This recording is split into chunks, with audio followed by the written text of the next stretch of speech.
name's Brendan O'Sullivan, a Toastmaster from Brisbane, Australia. Welcome to my Toastmasters World Tour podcast. Please join me as I travel virtually around the world and chat to Toastmasters from different countries and all walks of life. Let's explore!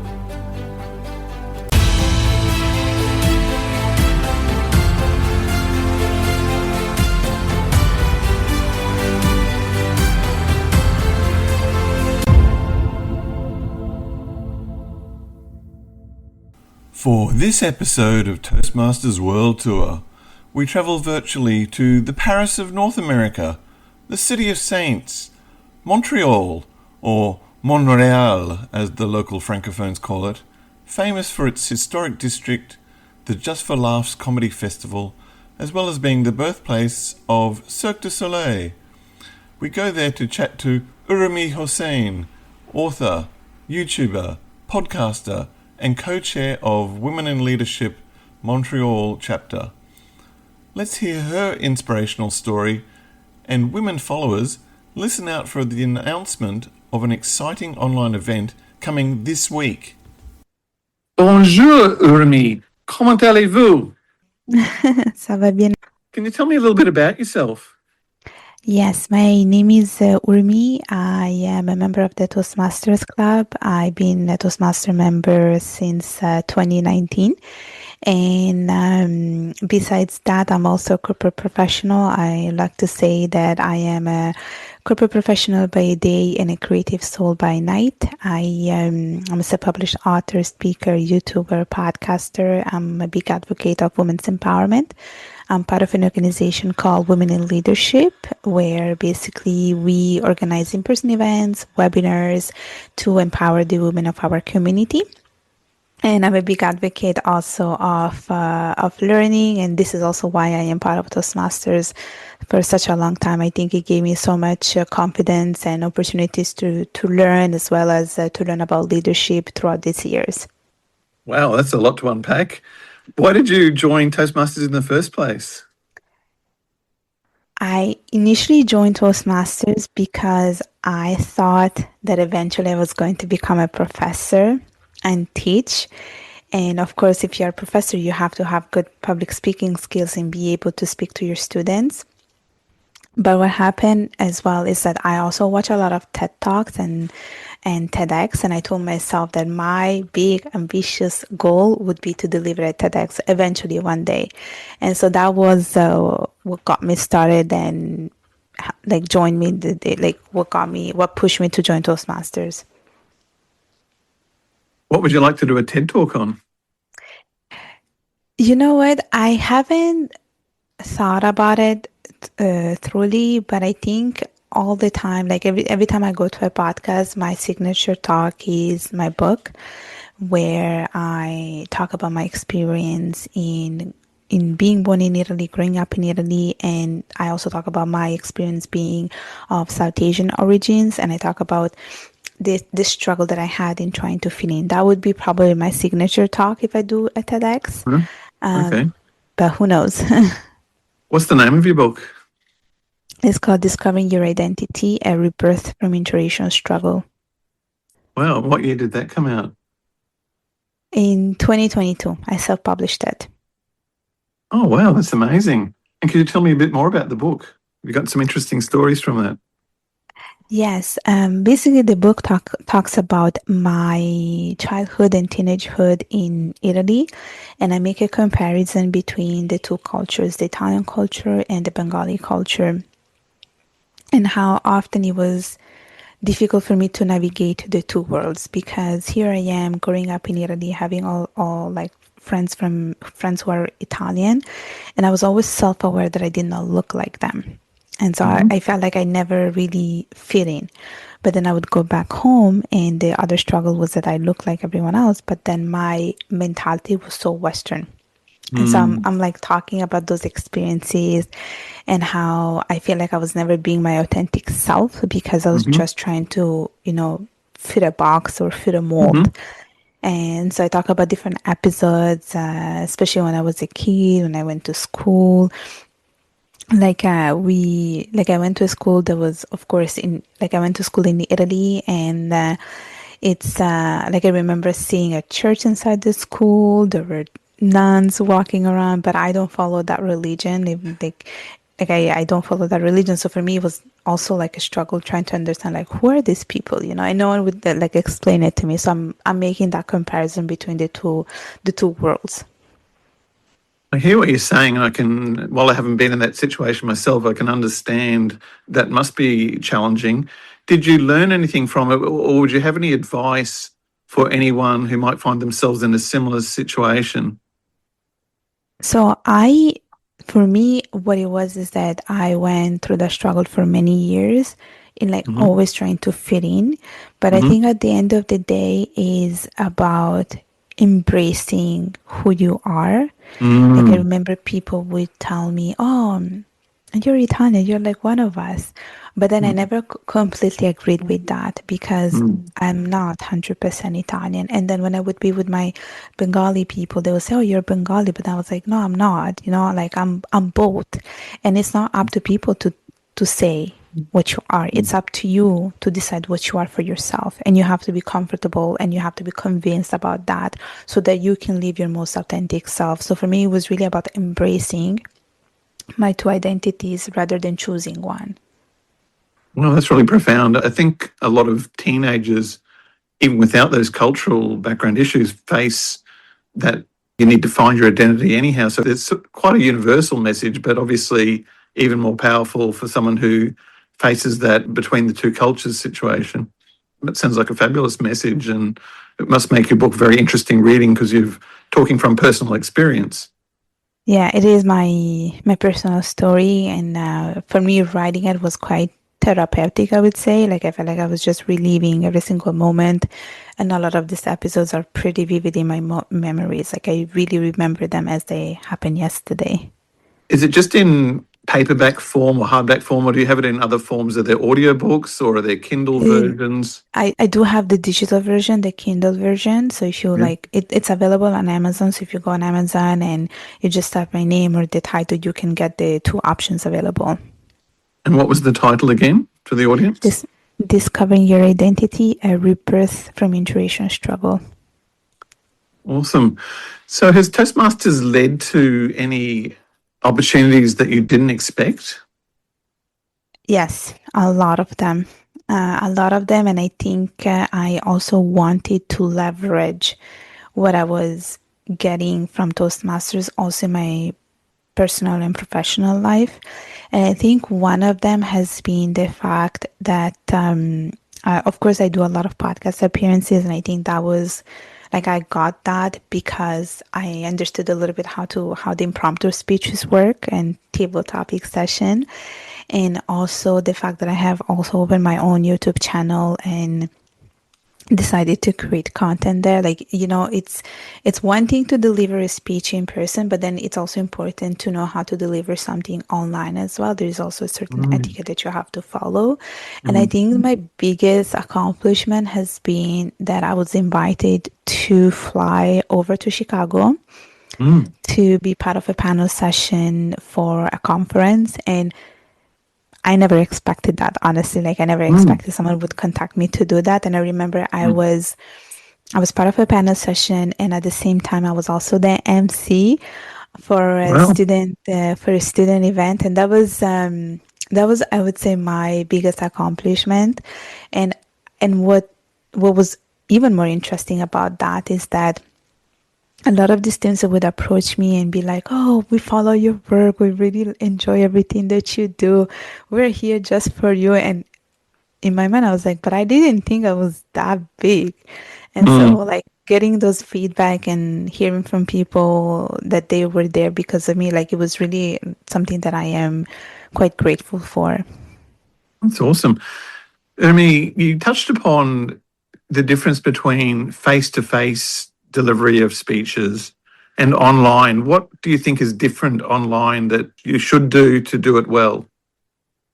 Definitely the lack of engagement that that we have when we are doing online events. I think it's really, really hard to engage with your audience. So if you are delivering a webinar or if you're doing an online event, it's always important that you try to engage with your audience. And that could be maybe ask them to react, and maybe, you have that react Mm, icon on mm, Zoom, maybe ask them to type something, like try to engage mm, as much as possible. I think is mm, very, very important because you don't get to see them. That's I would say that's one of the disadvantages. So you don't see how they're reacting, you don't see what they're thinking. It's very hard, I would say. So it's important to keep that interaction going throughout the webinar, and I think that what makes it successful. I did participate to a couple of webinars like from the other side as a participant, and I feel like it always worked when they were engaging with me, when they were asking us questions, when they were allowing us to unmute ourselves and like say our opinion, or maybe they would say something in the chat. I think those really, really work. And also the breakout rooms, where they mm. put you in a smaller session in a small group with other people. I think those are also a great way to engage in a conversation. So I would say that's probably for me at least, one of the key part when it comes to doing an online session. That makes so much sense to me. Excellent advice. I mean, you mentioned before that you have a YouTube channel. What's that called and what's it all about? So it's simply called Urmi Hossain. It's just my name, and I do talk about a little bit about public speaking. I did have few guests who talked about public speaking, communication skills, Toastmasters. I also had few people talking about language learning, since this is something that I'm very passionate about. And I also give few tips on how to pass a certain finance exams, and I also upload the audio versions of my podcast. Well, quite varied then, all on the one It channel. is. Awesome. I love language learning as well. What languages are you learning? Currently, I'm working on my Spanish. It's Okay. it's a language that I have learned back in school, back in university. I took 3 courses. I was quite advanced, and then of course I graduated, and I wasn't using it as much. So now I'm like, no, I have to go back on it. And it's for me, it's not too hard. I mean, it's not true. It's not that it's not too hard. I just tend to mix it a little bit with my French, because I work Mm, in French pretty much the whole day. mm, And so when I'm trying to like speak in Spanish, like some of French words come out, but I also mm, know mm. Italian. So I mean, I feel like I have that foundation and the base. Yes, they're all Romance languages, so they're all very similar. So I could Yeah. 100%, I've certainly done the same thing, mixed them up because some of the words are very, very similar often.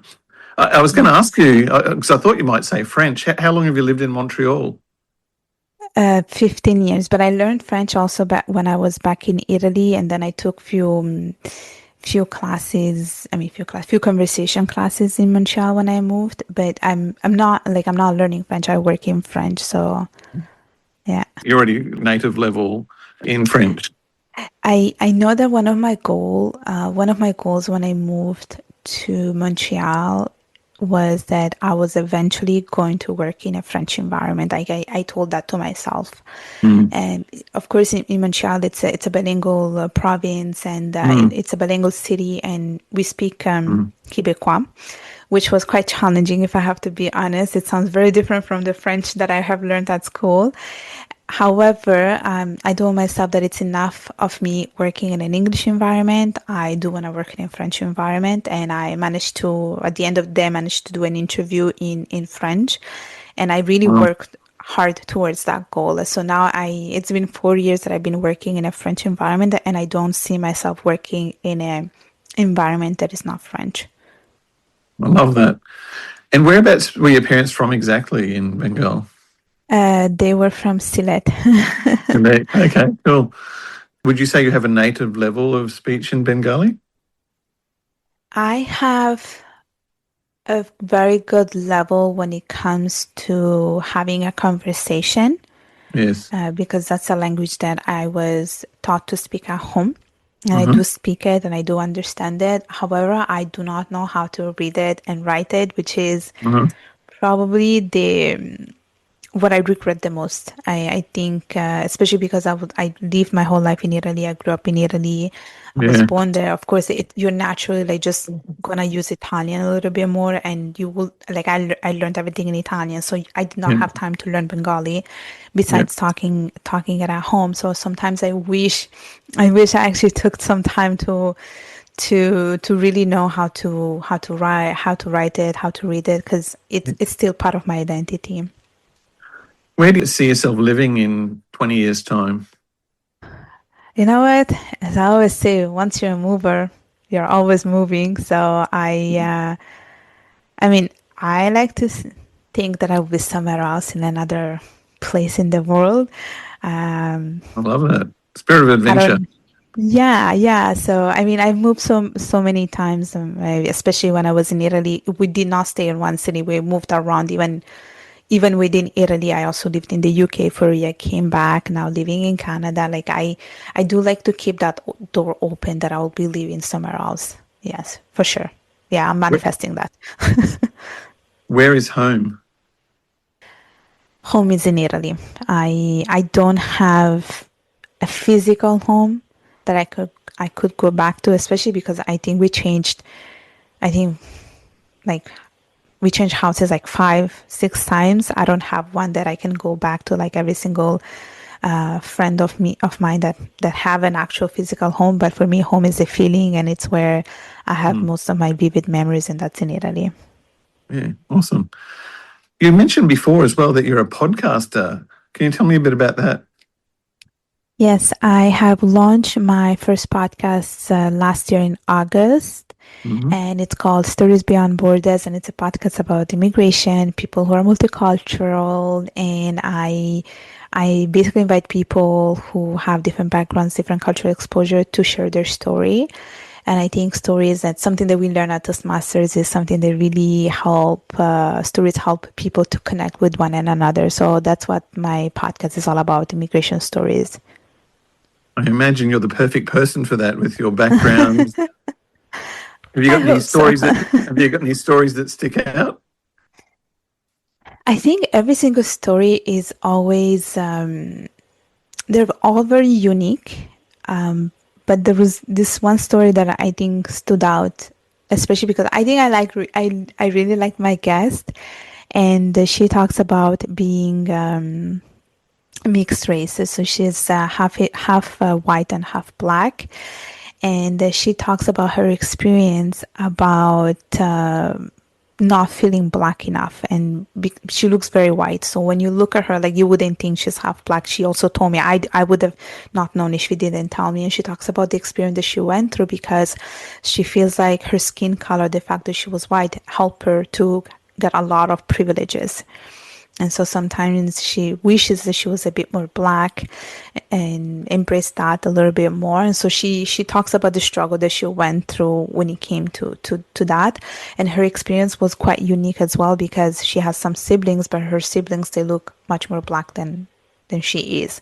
And so it was very interesting when she was talking about it because even within your family, you might not go through the same experience.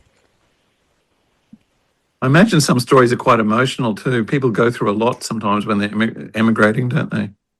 Yeah, for sure. I mean, especially because some people move for work opportunities, but for some others, they don't have a choice and they have to move, maybe because of war or any other reasons that they were not giving a choice for the moving part. Do you find that hard interviewing those guests if it's quite emotional? And No, not really. I always make sure that my guests are comfortable and are happy to share whatever they're comfortable with. Sometimes what I like to do about my podcast is that I like to keep that surprising factor where I don't want to know too much, and Mm, right. I let them tell their story based on what they want to share. So I make sure that they're comfortable with that, and then I ask follow-up questions based on that. But it's their story. That's why I always say, like, my first question is always, "What is your story?" That's an excellent question. I was going to ask you, as a podcaster, what advice you might have for me, but I think that's probably going to be hard to beat. Have you got any other advice? Um, I always like to keep my podcast episodes short. I think they work better than longer episodes. I Okay, know I'll see you later then. Okay, I'm going to sorry. go. Oh, we better keep it short, so we might cut it off there. No, I'm kidding. Sorry, keep going. I'm loving this. No, no, no. But what Forgive I my was sense going of to say, humour. I was going to say, I do listen to some podcasts that are like maybe 45 minutes, but I prefer when they're like 20 minutes because you get all the juicy parts in those 20 minutes. And I feel like they're always a bit more effective and people don't have like longer attention span anymore. So I feel Mm. like shorter they work better. As long as you have a lot of content and you have a lot of information in those 20 minutes, I think you can have a great and an excellent episode out of it. Fair enough. And before we were chatting, and you mentioned there's a special event coming up. Could you tell me a bit about that?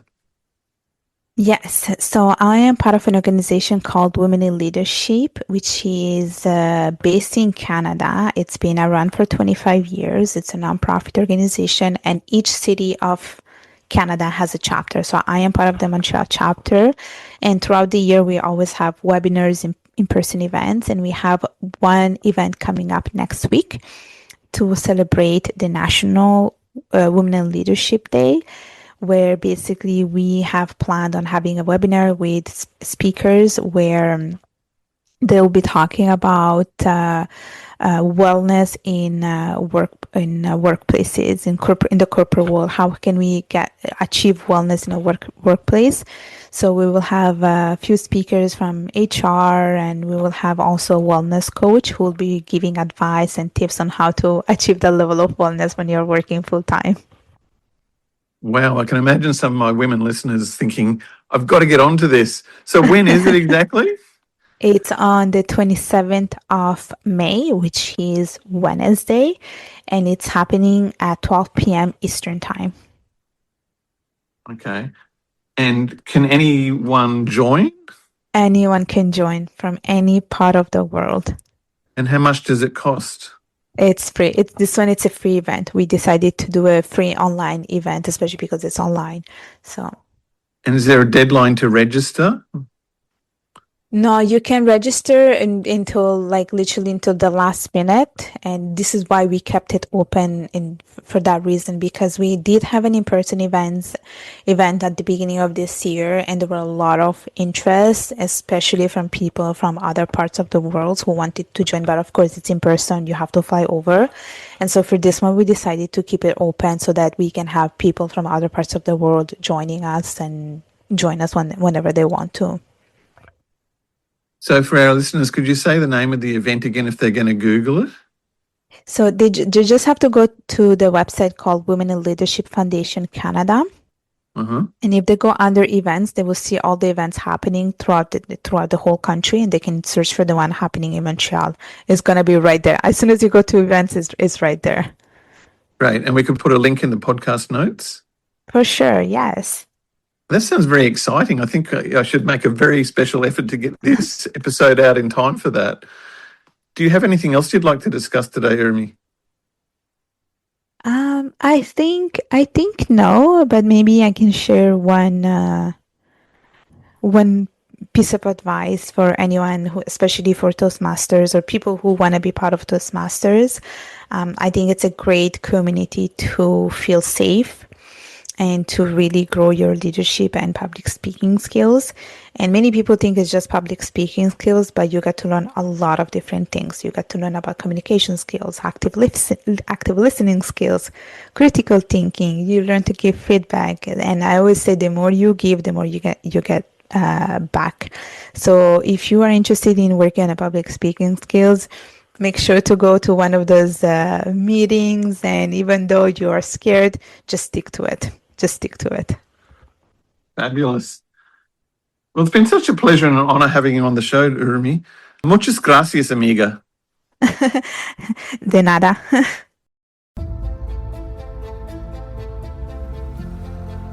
Thanks for listening to today's show. One of the key elements of Toastmasters is evaluations.